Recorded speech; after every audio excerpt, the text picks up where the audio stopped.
Hello there. Hola a todos compañeros, mi compañero Jorge Salazar y su servidor Francisco Mijares presentaremos los temas de resistencia eléctrica y la ley de Ohm. Esperemos que lo disfruten.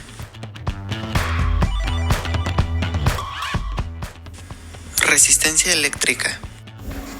La resistencia eléctrica es la propiedad de los materiales que hace que su estructura interna se oponga al paso de una corriente eléctrica. Siendo más específicos, la resistencia eléctrica es la oposición que presenta un material conductor al paso de la corriente eléctrica o flujo de electrones. En general, la intensidad de la corriente depende de la magnitud del voltaje o diferencia potencial. Ley de Ohm. La ley de Ohm indica que la intensidad de la corriente eléctrica que circula por un conductor eléctrico es directamente proporcional a la diferencia de potencial aplicada e inversamente proporcional a la resistencia del mismo. Para cualquier conductor en particular, la razón entre el voltaje, representada con la letra B, que es aplicada junto a la corriente eléctrica que es producida, se le llama resistencia, representada con la letra R, y ya por último la corriente en amperios es representada con la letra I. Otra forma de utilizar la fórmula es con sus despejes, ya que esta cuenta con tres variantes, como indica en triángulo. Una de ellas es, por ejemplo, el voltaje o voltios, que sería igual a la corriente en amperios por la resistencia. Además, su otra variante sería la corriente en amperios es igual al voltaje sobre la resistencia. ¿Qué es un ohm?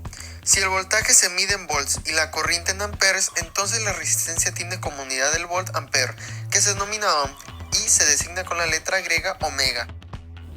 Otras unidades de resistencia son un microohm, por ejemplo, equivale a 10 a la menos 6 ohm y un megaohm equivale a 10 a la 6 ohm.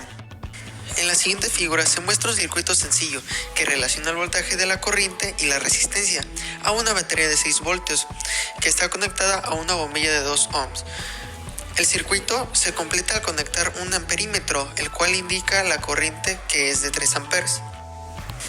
Es importante señalar que la ecuación de la resistencia es igual al voltaje sobre la corriente en amperes no implica una relación de proporcionalidad entre el voltaje y la corriente en amperes, es decir, no implica una resistencia medida bajo un conjunto de condiciones específicas, sea igual magnitud a la que se mide en condiciones diferentes. Podemos considerar la resistencia como la capacidad de un conductor de oponerse al paso de la corriente eléctrica cuando se le aplica una diferencia de potencial o voltaje. Por ejemplo, si se aplica un voltaje V a un material aislador, solo pasa una pequeña corriente a través de él. En contraparte, si se aplica el mismo voltaje a un buen conductor, a través de esta pasa una corriente eléctrica de intensidad elevada. Resistencia de la carga. Un circuito básicamente consta de una fuente de energía, alambres conductores y por último, un dispositivo que aprovecha la energía eléctrica del generador para efectuar una función útil. A estos dispositivos se les llama carga y convierten la energía eléctrica suministrada por la fuente en otra forma de energía, por ejemplo el luz, calor, sonido, etc. Así como una bombilla eléctrica puede ser una carga. Ojo, no hay que confundir esto con una carga eléctrica, no. Como es la tostadora, una plancha, un resistor, una radio, una televisión, un refrigerador, una licuadora, un motor, etc. Resistencia de la fuente de energía o fuente de la fuerza electromotriz. Todo aquello que conduce corriente eléctrica existe cierta cantidad de resistencia en un circuito eléctrico. Los electrones salen de la terminal negativa después de circular por los alambres y a través de la carga. Ahí entran de nuevo a la fuente de energía por la terminal positiva, donde posteriormente pasa a través de la fuente para completar el circuito. Por consiguiente, en la fuente existe cierta cantidad de resistencia. Resistores y fusibles. Los componentes eléctricos que se manufacturan especialmente para tener una resistencia específica se les llama resistores o resistencias y se usan para aumentar la resistencia en un circuito. Los resistores pueden obtenerse en una amplia gama de valores que van desde unos cuantos hasta millones de ohms. Estos dispositivos se integran a los circuitos eléctricos para proporcionar resistencias de gran magnitud en comparación con los alambres. La corriente que fluye en un cortocircuito puede dañar las fuentes de energía, quemar el aislante de los alambres conductores y producir un incendio debido a la energía térmica interna que se libera en los conductores. Un fusible es un dispositivo de seguridad que abre el circuito eléctrico al cual está conectado para evitar daños cuando ocurre un cortocircuito. Los fusibles están construidos con un filamento metálico el cual se funde cuando pasa una gran cantidad de corriente, lo cual interrumpe el circuito.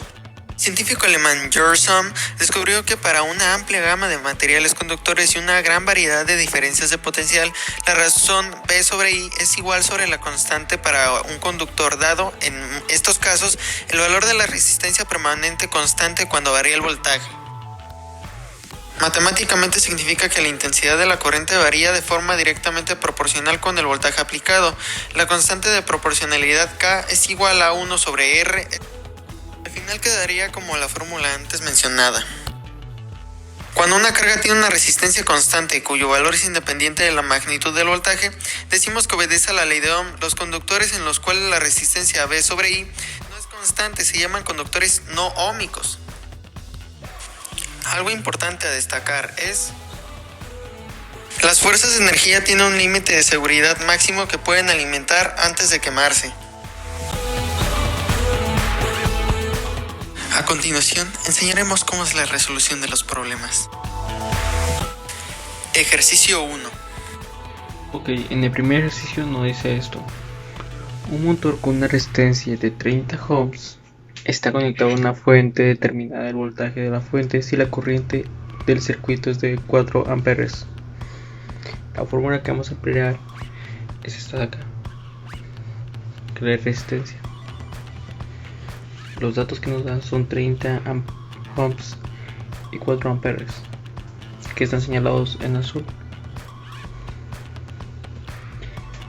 Para hacer esto, vamos a agarrar la fórmula de resistencia y la vamos a sustituir, porque lo que queremos buscar es el voltaje, haciendo que voltaje sea igual a resistencia por tabla, y quedaría así sustituido. Voltaje es igual a 30 ohms por 4 amperes, que nos da un total de 120 de voltaje. Ahora pasaremos a otro ejercicio para que quede más claro. Ejercicio 2. Ok, lo que dice el último ejercicio es esto. El faro de un automóvil con una resistencia de 40 ohms se alimenta con una batería de 12 de voltaje. ¿Cuál es la corriente del circuito? La fórmula que volveremos a sería esta, y los datos serían 40 ohms y 12 de voltaje, que están marcados en azul. Ok, lo primero que haremos es emplear la fórmula. Después lo vamos a sustituir de tal modo que nos quede corriente y resistencia es igual a voltaje. Después lo que queremos buscar es la corriente, así que haremos esto, es igual a voltaje entre resistencia. Sustituimos. Corriente es igual a 12 de voltaje entre 40 ohms. Y al hacer esto, a dividir estos dos, nos va a dar el resultado que sería de corriente es igual a 0.3 amperes. Ya por último, pero no menos importante, sería lo siguiente. ¿Quién era Ohm? Georg Simon Ohm, nacido en Erlangen, Alemania, en 1789 y murió en Múnich, Alemania, en 1854, el cual se convirtió en un físico matemático quien sería el autor de la teoría de la electricidad, la ley de Ohm. Por nuestra parte esto ha sido todo, esperemos que les hayan quedado claros los temas. Gracias por su atención.